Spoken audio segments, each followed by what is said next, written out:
Hey, welcome to the round table on a square table. Say what? This is where we're going to sit down with Vitruvian Health team members, trainers, myself, unpacking their training plans. Why are they doing what they do? Let's find out. What are the techniques or tips that we could implement right here, right now in our own training experiences? Look at their client success stories and what they've been doing to get people the results, so then you can use that information to help improve your own training, improve your own nutrition or hack system, and then also improving your lifestyle literally from this episode. So take notes and enjoy, and let's go. Welcome to this special episode from Podcasthon, a organization that's all about building collaborations and awareness for charity fundraisers. Now, it isn't one where you go to specifically and donate. It's really just about building awareness for charities and fundraisers. So for me, my shout out goes to the Multiple Sclerosis Foundation, as something dear and close to my heart was I lost my mother to multiple sclerosis. My family would always tell me how amazing she was, but all I remember of my mom is, and that's not to discredit anyone with multiple sclerosis, but it's really just the fight that they go through, is that they live a quality life. It's pretty much they start to lose function of their body. And I just literally growing up watched my mum slowly lose my mother. So by the time of age 5 and 6, like she could talk a little bit, but by the age of 5 and 6, she could only blink. And 1 for yes, 2 for no. And it was really kind of gut wrenching. But the beauty is, and the lesson I took from her was kind of never give up.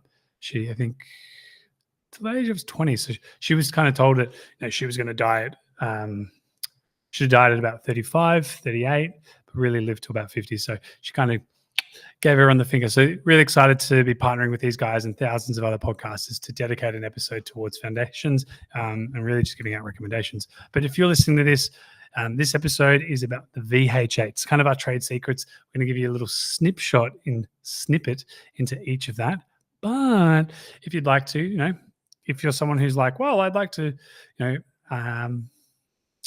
Alzheimer's, go donate to Alzheimer's.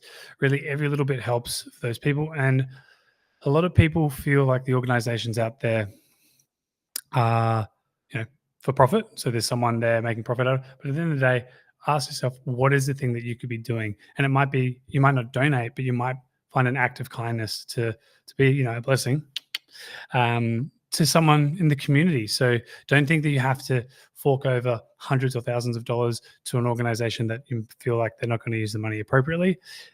I've been there. Oh man, I can tell you these things. Though, if there's anyone in your community that you know that maybe they have something that you could give and support them, maybe it could be like, I know every year my dad, as I grew up, made sure that he worked hard, but he made sure once a year for a month, I would always be there to see my mum. So this kind of gut wrenches me right now talking about this. So, so yeah, like to see my dad really make sure, like he didn't donate to a foundation, but what he did was he made sure to do the work. So he would pay for tickets and flights to send me over there. And there was an agreement where their family and whatnot would engage. But the thing was, he did what he thought was right. And so did he give to charity? Nope. He actually, I remember there was 2 other ladies, a lady called Patsy, who, it's funny, I can remember that name so long ago, and a lady called Betty. She didn't have MS, but had cancer. But the thing is, he made sure to stay connected with those people. So find a way of the kindness of your heart to give back. Maybe it's through donations, maybe it's through an organization, or maybe it's just catching up for a coffee with that person at the cafe that you notice like something seems different about them a year later or 6 months. Just stay connected with them. And that's really this is what it's about, is building that awareness. So with that on, let's dive into the episode. Let's give you some trade secrets. So welcome to the VH8. We're going to talk about Kate Marginson. Yes, Kate Mate, or KMFY, Kate Mate, fuck yeah. She's my partner in crime, the boss. We're going to talk to you about how she went from this to this in a 6-month period. And we're going to break it down into 8 sections, which is how we work with people. 9 times out of 10 when we're working with someone, we do a consult and we work on more the mental state. So how they kind of, what's their identity? And if you were to think about it, if you were a superhero, like think of, put your hands on your hips, lengthen out the posture, take deep breaths, do that for 2 minutes. And I want you to imagine, what could you achieve in a year? What are the goals? What are your ambitions? How do you want to represent yourself? There are times where we are stressed. There are challenges in life. What is the optimal ideal situation? Now ask yourself, what would be the hero for that hero journey? We all have to go through adversity, challenges, and we build partnerships, and we get there in the end, like the Wizard of Oz. So the question here is, what would your hero's name be? So for example, it's actually right in the corner right there. For Kate, it was Fit, Sexy, and Foxy. So that was kind of her hero name, like I'm Fit Foxy, or KMFY. So she'd be like, yeah, KMFY, yeah. So that was kind of her hero name. Now, what would be the villain? What would be the anti-hero? Now, it could be Duplicate Girl. Like, she just copies everyone else and doesn't really have a name for herself. And so when you have moments where you're like, beating yourself up, you're like, oh, it's Duplicate Girl, go away. Hey, Fit Foxy, sexy lady. And it's just a way to snap you back out, because we have those moments. So being able to just see yourself and go, okay, thank you for that moment. Let's get back on track.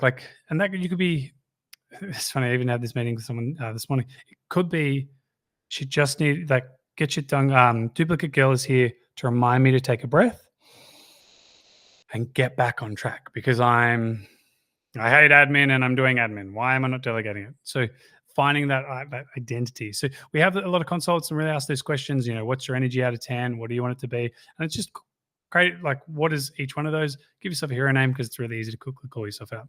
Then from there, we've done a consult. A lot of time we start with training. We all know the first thing should be is prioritizing sleep. So looking to sleep, 7 and 8 hours. But really, it's as simple as setting a regular time. So many people are inconsistent with it. Get your phone out, set an alarm, boom, have your alarms preset. So for me, it's 9 and 4:30, and you put a little quote. For me, 4:30 is be authentic and breathe. So then I'm like, sometimes we get caught in the moment. So having little alarms, like if you're going to go to bed at 9, have an alarm at 8 to put the phone down, down-regulate, relax. Because sleep actually starts the moment you wake up. So if you go to bed at 9, wake up at 5, there's 8 hours. But Karl, it takes me 20 minutes to go to bed. Cool. Go to bed at 9, wake up at 6. Now, that's what Kate does. So she gives herself a buffer and allows 30 minutes either side to wind down, but also allowed herself to move and wind up to start her day. So questions you could ask is, how do you currently sleep? Is it on your back? Is it on your side? Is it a pitch black room? Pitch black, 20 degrees, give or take, a nice cool environment. And that's really where you start. Things you could look to enhance. So if you find you got a lot on your mind, journaling or supplements, a lot of supplements out there. I recommend, personally for me, it's magnesium. There's a lot of magnesiums out there. Talk to your local GP or come in, do a consult and get your blood work done to find out one that would work for you.